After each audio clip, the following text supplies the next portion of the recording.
Bienvenidos a un programa más de Novelísimo, estimados televidentes y amigos de la península de Yucatán, hermanos campechanos, yucatecos y quintanarroenses.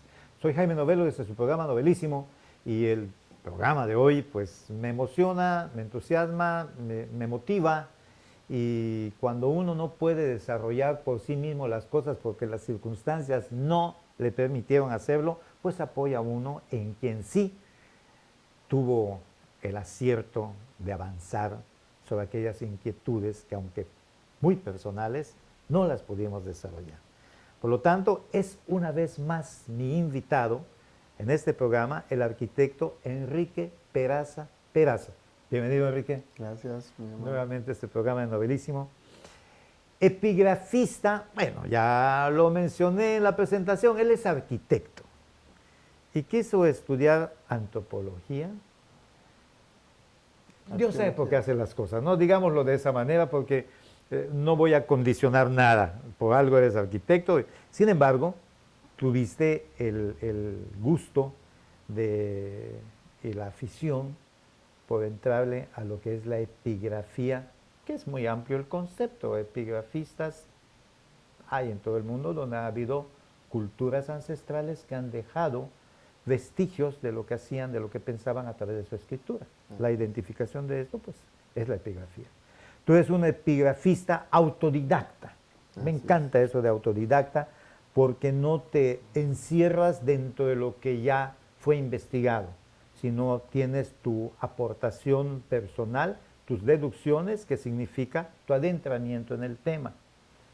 Y ya que nosotros estamos en el medio maya, a mucha honra, a mucho gusto, a mucho orgullo, somos unos amestizados con la gran cultura maya, pues desarrollemos el tema. Es tuyo el programa, Enrique. La epigrafía maya. ¿Qué es la epigrafía maya? Antes del programa estuvimos hablando de ello, casi lamenté que no tengamos la cámara encima, porque hubiera sido un bonito programa, pero podemos darle un repaso a lo que tratamos. La epigrafía maya. Bueno, la epigrafía maya es el estudio prácticamente de la escritura en forma gráfica. En este caso, por ejemplo, los egipcios tienen epigrafía. Eh, los fenicios también tienen un tipo de epigrafía, pero es diferente porque es más lineal. Pero en sí, cuando tiene formas o gráficas, se le puede decir que es epigrafía. En el caso de los mayas, pues tenían un tipo de epigrafía que era silábica. Muchas veces, cuando no tenemos el concepto bien definido de los mayas, siempre vemos los mayas, vemos los edificios, pero en el caso de su escritura, que es gráfica, son símbolos, cada símbolo representaba una sílaba. Ellos tenían la concepción de tener imágenes y las convertían en forma fonética. Entonces, por ejemplo, un ejemplo, pescado, que es, ellos tenían la palabra kai, pues la representaban como un pescado. Entonces, lógicamente, cuando ellos empezaban a componer esas sílabas, muchas veces estaban relacionadas con figuras, formas, y en ese sentido iban construyendo. Estas palabras, bueno, estas sílabas, cuando las juntaban, se convertían en cartuchos. Ese cartucho representaba la palabra. Entonces, pues cuando se hace la composición de una palabra o una frase, es una conjugación de varios cartuchos. Y ellos tenían una forma de construirla también, que era de izquierda a derecha, arriba, abajo.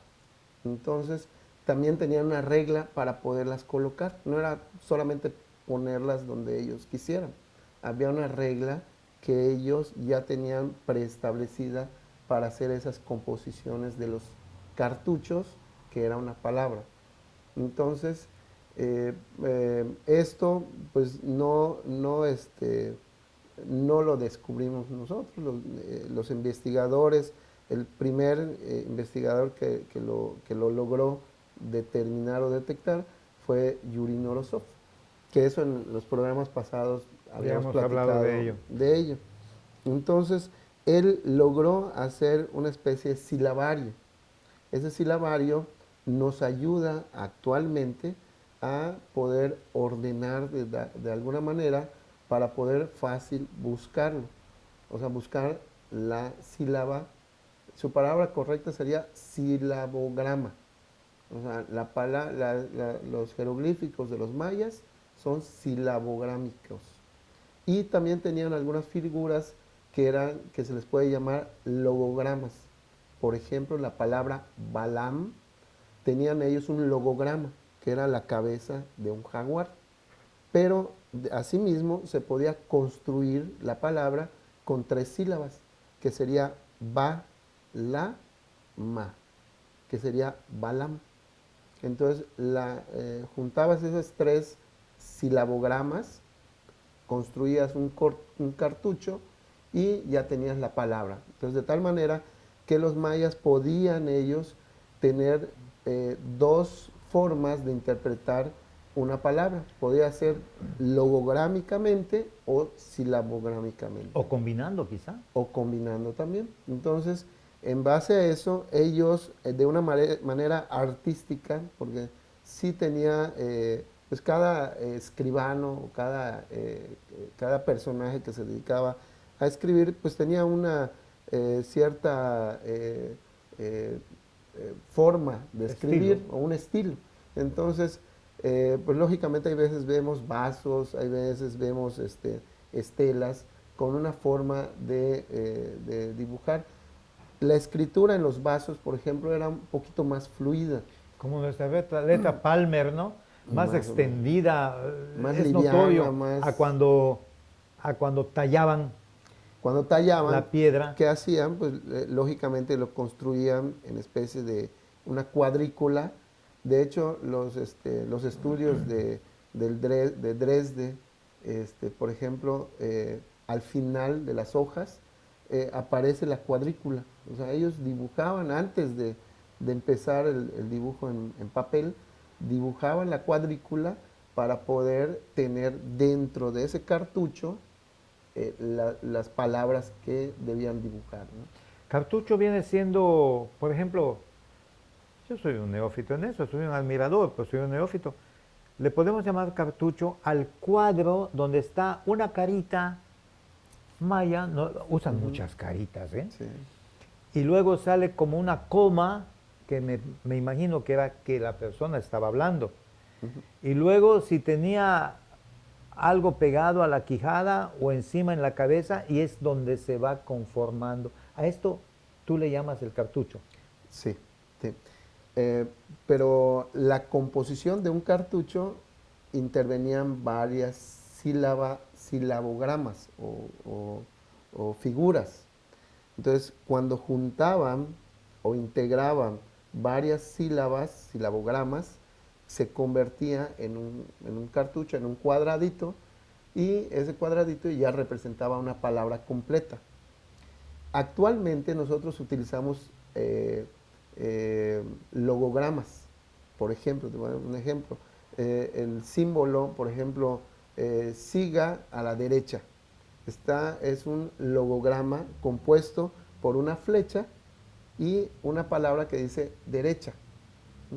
Entonces, no tienes que poner toda la frase. Los mayas conceptualizaban las palabras en idea, muchas veces más que o toda la palabra. A veces ponían un logograma de algo y representaba ya una idea establecida. No necesariamente era una frase completa que tenían que escribir. Entonces, pero para eso habían ciertos códigos que ellos ya tenían preestablecidos. Bueno, hablaste de Yuri Novosov. Yuri Novosov, ya lo dijimos, ruso de nacimiento. Su historia es muy especial. Algún día le dedicaremos un programa exclusivamente a la historia de Yuri Novosov. Lo que me llama la atención es de que Yuri Novosov, sin hablar español y sin hablar maya, haya podido descifrar los jeroglíficos mayas. ¿Es posible esto? En el caso de él se dio. y sabemos de el compendio que aquí la empresa que representa a el tan conocido mundo turístico y muy bonito, por cierto, de Xcaret, que por cierto la R quedamos en que no es de origen maya, ¿no? Es una españolización que fue introducida, como muchas cosas, ¿eh? Pero logró, avanzó y hoy es un referente obligado para cualquier persona que se quiera introducir en la epigrafía maya. Es increíble lo que consiguió, sobre todo con eso de que no hablaba el español ni maya. Pero guardando las debidas proporciones, ¿tú hablas maya? No hablo maya, entiendo algunas palabras en maya y fíjate que es una de las cosas que espero antes de morirme, aprender maya, porque sí, hay mucha gente que conozco que no le gusta y sabe y no lo habla. Y la verdad es muy bonita. Fíjate que el idioma maya es más parecido en su composición al inglés, por ejemplo, que al español. Sí, el calificativo viene antes de que el adjetivo, por Así ejemplo, es. ¿no? Pero Entonces a un americano se le hace más fácil, por ejemplo, aprender maya que a uno que habla español. Es un dato curioso porque sí a los americanos se les facilita porque la conjugación de las palabras es muy similar. o el de habla inglesa, ¿no? Porque el inglés pues es un idioma ya muy extendido. Terminamos ya la primera parte de este programa. Nos vamos a la segunda, donde sí me gustaría precisar algunas similitudes con el lejano oriente. Porque siempre he dicho que de allá venimos los que tenemos o muy maya o amestizamiento con lo maya, ¿no? Regresamos.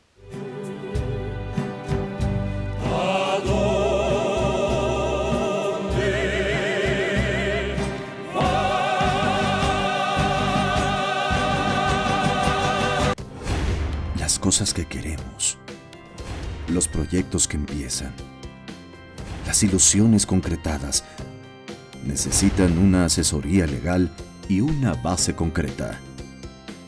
Notaría 64. Respaldamos tus actos legalmente.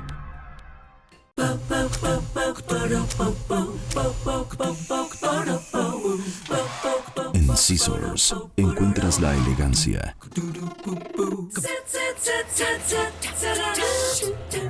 el estilo, la moda y el glamour para que te veas espectacular. Scissors, centro de belleza y alta peluquería. Plaza Bonampak 45, local 6, Cancún, Quintana Roo. Gracias a los esfuerzos del gobierno de Isla Mujeres, Administración 2016-2018, Playa Centro en Isla Mujeres cuenta con el distintivo Blue Flag. Dicho certificado es entregado por la Fundación Europea de Educación Ambiental a las playas y marinas que cumplen criterios establecidos de calidad, seguridad, educación e información ambiental. Con ello, no solamente se ha logrado mantener el distintivo Blue Flag, sino que este año será ratificado.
que sin que nos salgamos del programa, vamos a lo que está dedicado el programa, que es a la epigrafía, pero he notado que la similitud en físico inclusive, al menos de los mayas yucatecos, porque si hablamos del maya chiapaneco, tiene físicamente una diferencia con el maya yucateco. Y lo que he podido ver, el maya yucateco en buena parte se parece al maya guatemalteco también. Pero bueno, en fin, independientemente de las diferencias físicas que pudieran tener entre sí los mayas, hay una notoria similitud con la gente del Lejano Oriente, con los chinos. De hecho, al-Wa, que es la mancha mongólica, que así se le llama Iwa, en maya traducido al español significa huella, que es donde la columna vertebral termina y pierde su casto nombre, tiene una mancha morada, a veces más grande o más intensa, dependiendo de la carga maya que tenga la criatura. Pero eso nos dice que hay una conexión con, bueno, al menos para mí, que hay una conexión, y no solamente para mí, con la región de China, e incluso ya con respecto a lo que nos corresponde en este programa, me decías tú que en maya no existe la letra R, y que además yo no la puedo pronunciar, creo que también ahí acuso mi mestizaje, que la cambian por, que tienen L, la cambian por L, como lo hacen los chinos. ¿Qué otras cosas fonéticas que no se aleja la fonética de la epigrafía? Sí, efectivamente, por ejemplo, los mayas no tienen bueno, hasta ahorita no se ha encontrado una palabra antigua que lleve R. De hecho, en el silabograma que se tiene actualmente, o que ya se han buscado las sílabas, no existe la R. De hecho, los chinos no pronuncian la R. De hecho, cuando hablan, pues ellos, si dicen ferrocarril, dicen felocalil. Entonces, no tienen dentro de su estructura fonética la R. Entonces, esa es una similitud que existe en el lenguaje, en el idioma maya. Y sí bueno, yo he encontrado algunas palabras que prácticamente las escriben similar. Muchas veces no significan lo mismo, pero como la que dices de Yum. Pero hay palabras que ellos tienen muy similares. Por ejemplo, la K la utilizan mucho. No tienen muchas palabras los chinos guturalmente, son más palabras secas. Can no es gutural. Cuando hay, por ejemplo, su rey can, que hablan. Entonces, las palabras y las letras son muy similares, fonéticamente hablando, porque si tú escribes en la escritura no tienen nada que ver, que en la escritura ellos sí utilizan puras líneas y líneas, curvas, y mucha mano alzada tienen. No tienen letras, bueno, que sean figuras, ¿va? Ellos utilizan una escritura lineal, ¿va? Por decirlo así. En cambio, los mayas tenían una escritura logográmica o silabográmica. ¿Dónde están las principales estelas o documentos como los chilambalames o la cerámica donde se basan los estudiosos de la epigrafía maya para poder determinar con más, así lo quiero decir, con más claridad o con más certidumbre el resultado de sus investigaciones? Hago la pregunta porque sé que el maya yucateco escribió poco. En cambio, el maya chol o el maya quiché escribió más. Hay más estelas en el norte de Guatemala, en el Petén guatemalteco, que en la zona de la península de Yucatán. Sí las hay, pero no tantas como allá. La pregunta va en este sentido, no solamente de dónde se basan, cómo logran determinar cuáles son estos jeroglíficos, ya sea grabados en piedra o dibujados en los diferentes vasijas, lo quiero llamar de esa manera, vasos especialmente. ¿Qué- ¿Dónde los han encontrado más? De acuerdo a tus conocimientos. Mira, en el caso de encontrar silabográmicamente las sílabas, ¿va? Por decir así, el primero que lo detecta fue Yuri Norosov fíjate, con la escritura que dejó Diego de Landa. Diego de Landa deja ciertas palabras españolizadas y en base a eso él agarra el código Dresde y hay otro código, el de Madrid, y él empieza a tratar de identificar, hay metodología para poder identificar, adentrarse a eso, ¿no? ¿Qué es lo que hacen? Van buscando símbolos similares y van tratando de construir el cartucho como tal. Puede ser que en un cartucho puedas identificar 2 silabogramas y el tercero no. Entonces, ¿qué es lo que puede pasar?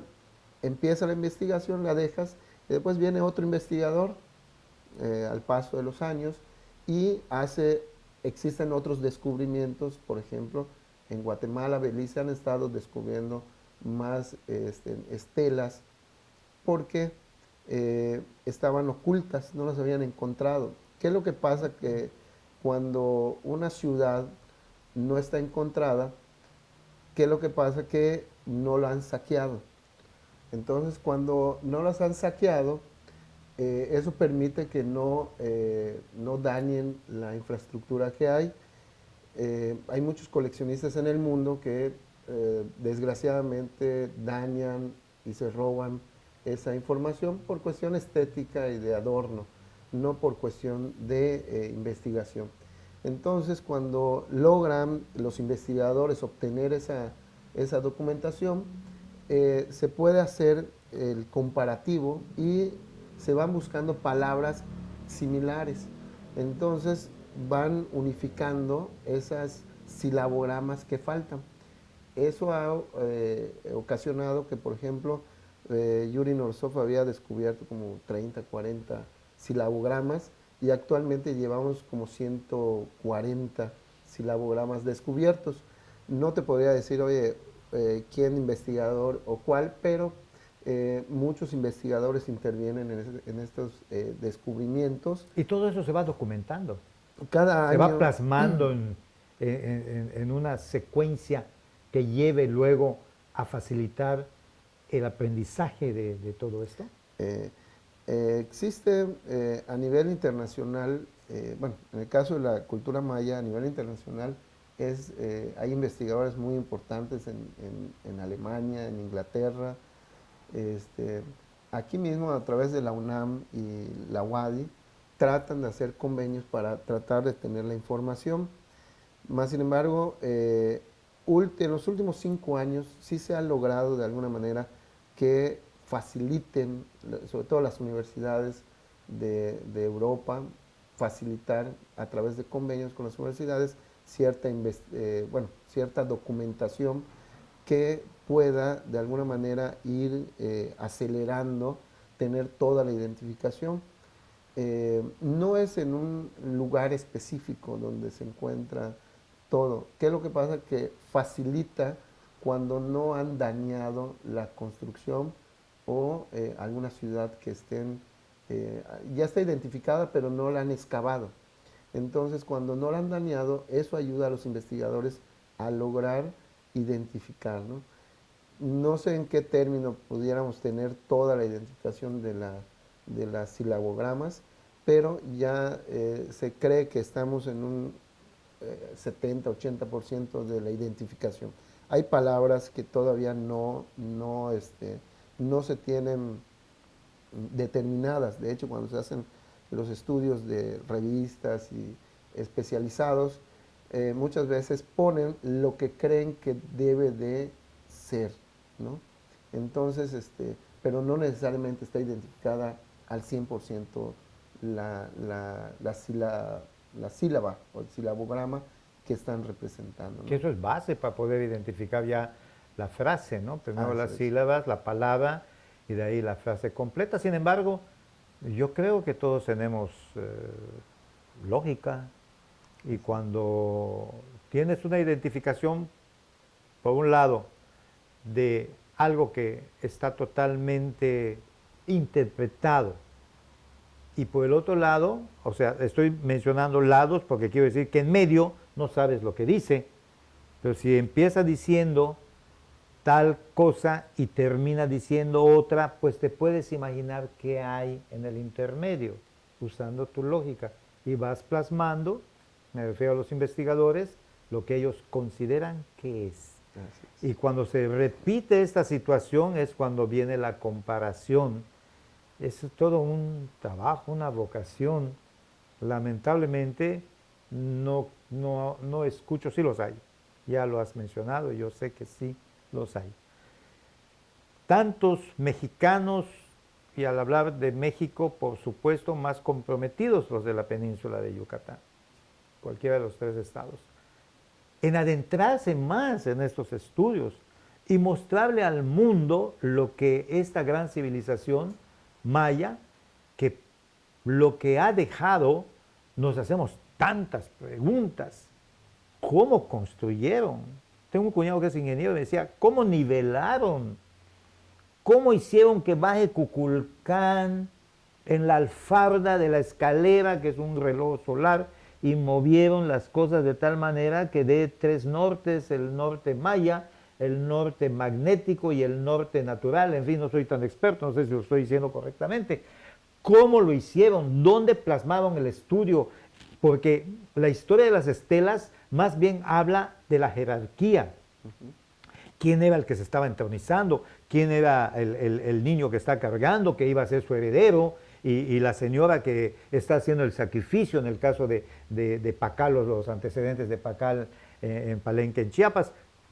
Pero no solamente eso era, habían cuestiones citadinas, habían curiosidades, habían anécdotas, habían historias de los dioses tan humanizados, como también en el panteón de dioses griegos, los dioses eran casi humanos, tenían las mismas pasiones que los humanos. Pero en fin, ya terminamos este primer programa y en el segundo vamos a mostrar, si me lo permites, me lo vas a permitir por supuesto, el mostrar ciertos avances, entre ellos algo que me dedicaste hace ya, ¿cuántos años que te entrevisté? Unos 2 años, 3 años, fíjate nada más cómo pasa el tiempo. Amigos, mis gurús que voy coleccionando en este programa de Novelísimo, sobre todo en aquellos temas tan específicos como es este de la epigrafía maya, pues son varios. Pero quiero decirles que hay algunos que son muy especiales por lo profundo del conocimiento que se debe de tener para poder tener también la responsabilidad de decirlo.